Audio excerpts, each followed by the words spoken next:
using words like epiphany, and sooner or later he'll probably say, "We feel it's helpful to get those feelings out in the open where we can deal with them." Which was just what I didn't want to do.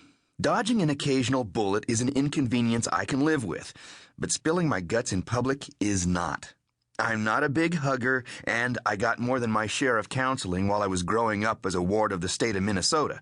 Now that I'm a grown-up, I try not to let strangers mess with my head. By accident, though, I got in the middle of a high-speed chase and a questionable arrest last Sunday night that left all the participants unhappy. When the chief heard the details, he set up a CID.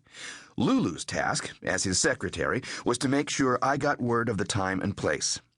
Mine, as I saw it, was to stay out of her sight until it was over or she forgot about me, whichever came first. My phone rang. I pounced on it like a dog on a bone. "Rowdy's bar has been robbed," Schultze said from the dispatch desk. I could hear the back chatter from the other consoles nearby. "They say the owner's taped up in the basement and the safe is wide open." Anybody responded? "I sent 2 cars, Stearns and Donovan, but Ed says send an investigator. I can't find anybody. Where is everybody? Can you go?" I opened my mouth to say, "I'm not even moved into my new office yet," but Lulu was standing there with her list, so I said, "Sure, hold on a sec." I put the phone against my chest and said, "Got an emergency, Lulu. Robbery call, possible injury."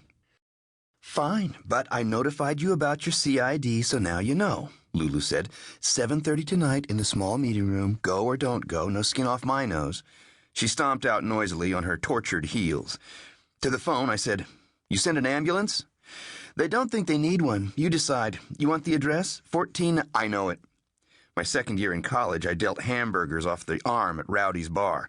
"This owner, you mean Babe Kruger, right?" Don't have that information. It'll be whoever's in the basement wrapped up in duct tape, I guess." "You send a fingerprint team yet?" "No. You think?" "Uh-huh. Soon as you can get 'em up there. Rowdy's must have fingerprints going back to the Hoover administration. Getting a team there fast might make the exercise marginally less futile. Physical evidence in a bar is always a can of worms. Everything's sticky and smells like secondhand beer. Rowdy's has a restaurant and pool hall, too, so add 50 years of grease and chalk dust. I checked an unmarked car out of the parking garage. Driving up the ramp, I opened the windows to dump the underground air. Yeasty August street smells flowed in, still with a high percentage of toasted petroleum and rubber, but suggesting mulch and lawn cuttings, too. The maple trees by the 2nd Avenue Bridge stood motionless in mid-morning heat, reflecting almost exactly the slow-moving water. Rutherford was having a hot, dry summer. The river was low. Where the stream turned, east of the bridge, a sand spit was growing out from the bank. I turned right, drove east 4 blocks, and turned left again on 6th Avenue, rolling past tidy red brick apartment houses with hedges around small front yards. North of 10th Street, the houses began to get shabbier, and some of the lawns grew weeds and trash. At the intersection of 12th, one of the corner buildings was boarded up, and the house next to it had a broken window. I was driving into the failing neighborhood old-timers called the North End. Rowdy's was just ahead. I parked by the front door, where a thin man in a white apron was turning a closed sign to open. He unlocked the door and said, "Hi, come on in." I held up my badge and opened my mouth to ask for the owner, and he said, "Oh, they're all still downstairs. Go to the back and turn left." Rowdy's looked pretty much the way I remembered it. Not improved any in 14 years, but not deteriorating like the rest of the neighborhood either. Maybe the grease and smoke protect it.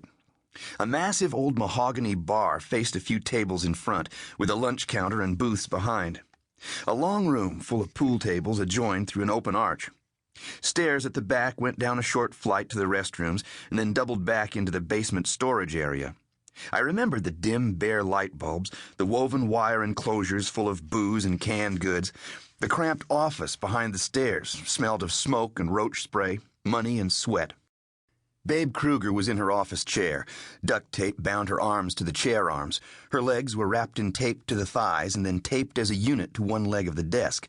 Her mouth was taped shut, too. Little strangled sounds came out of her. Stearns and Donovan were standing beside her, making tentative, unhappy moves. Suddenly, Stearns reached across her face and ripped the tape off her mouth with one quick, gutsy move.